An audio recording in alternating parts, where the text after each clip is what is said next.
Okay, Stephen, I've got a problem, and as is customary, it's up to you to solve it for me. So, I've been looking back at Legends of Tomorrow, the CW TV series, and something about it's really bugging me. And it's not the relationship between the characters, but I might want to talk about that on a separate video. But for now, I just want to talk about the opening scroll. So, let's break it down. In 2166, an immortal tyrant named Vandal Savage conquered the world. That's a pretty epic beginning as it goes. The first problem comes next, and murdered my wife and child. Now, when it first starts off, this kind of seems pretty normal. Like, I say normal, his wife and child have just been brutally murdered by an immortal tyrant. Forgetting about that, the problem is, it was in 2166. Now, as anyone who has watched Legends of Tomorrow will know, the opening scroll is being read by Rip Hunter, Time Master. That's his job, a Time Master. And I think it's pretty reasonable to accept that a Time Master probably exists outside of normal time. So, how does it make sense that he's not able to rescue his wife? In fact, more than that, how does it make sense that his wife is in danger in the first place if he's a Time Master?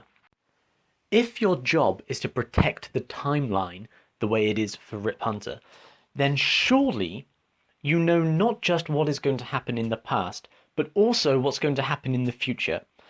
Now, the Wave Rider, which is Rip Hunter's ship, flies outside of time. It's in a timeless place. So the Time Masters themselves most probably exist in this same timeless period.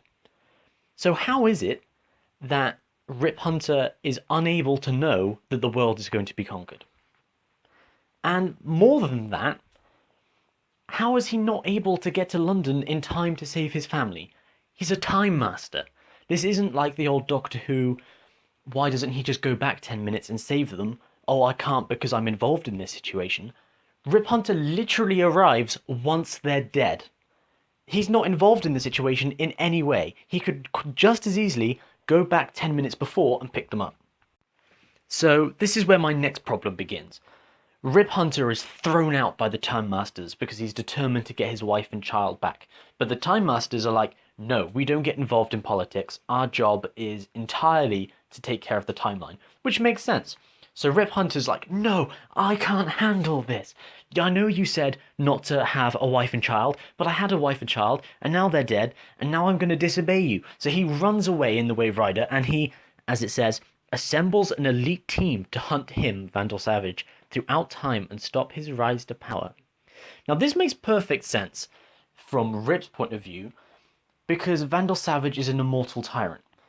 But Rip refuses to go back in time 10 minutes and save his family because it'll disrupt the timeline. Vandal Savage is a literal immortal. If they go back in time and they kill Vandal Savage, it won't just affect the 80 years that a normal person might live, it's going to affect 5,000 years worth of human history. If you've read the DC comics, you know that Vandal Savage is always said to have been involved in like the fall of Rome, in the Crusades, all of these crucial points in human history. Vandal Savage has been there to just push things over the edge of destruction. That's not to say that he's bettered the world during his time, but he's massively affected the course of human history. And if Rip Hunter is determined to stop his rise to power to save his wife and child, he's going to change time beyond utter recognition. So he ends this by saying, in the future, my friends may not be heroes, because we've got 3 villains, but if we succeed, they will be remembered as legends. Bullshit, Rip. Bullshit. If they manage to succeed in killing Vandal Savage at some point in the past, unless it takes place sometime after 2016, nobody is even going to know who Vandal Savage was. If they go back in time and they kill him in the 1980s, the 1950s, as the main 2 places that they've been, Oliver Queen, the Green Arrow, and Barry Allen, the Flash, will never meet Vandal Savage. They'll never fight him. So when the Legends of Tomorrow return and they go, guys, we did it. We stopped Vandal Savage. We've saved the world. Everyone will be like, who was Vandal Savage? And this is the exact selling point that Ray uses to bring in Ray Palmer and the Atom. He says, if you do this, you'll be remembered. Which, if you don't do it, your deaths will affect the time stream like not at all. Your deaths will be nothing in the face of time. But if we do this, you'll be remembered as a legend. But you won't, because they'll get back and they'll be like, Oliver, Barry, we've saved the future. We've saved 2166. And they'll be like, from who? Great job, guys, but he couldn't have been that bad because we've never heard of him. But Barry, Oliver, don't you remember that immortal tyrant that we fought? Nope, never even happened. So Rip Hunter has brought all these guys in to risk their lives to be remembered for a future and a past that nobody will even remember. And so there's only one conclusion that we can logically come to. Rip Hunter has to know this. He's infamous among the Time Pirates and the Time Masters. What he wants to do is to go back in time. At first he tries to go back 5,000 years and change the timeline massively.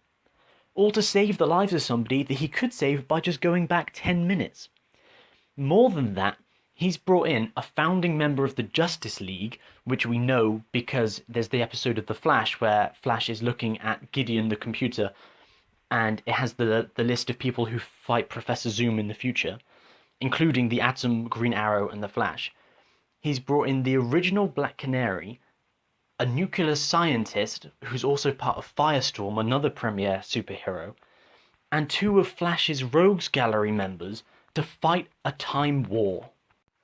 Rip Hunter is fighting a war across time, not just with Vandal Savage, but with the people tasked to protect the time stream. He's actually a time terrorist. And so is everybody involved with him. They're not legends, they're the villains of this whole show.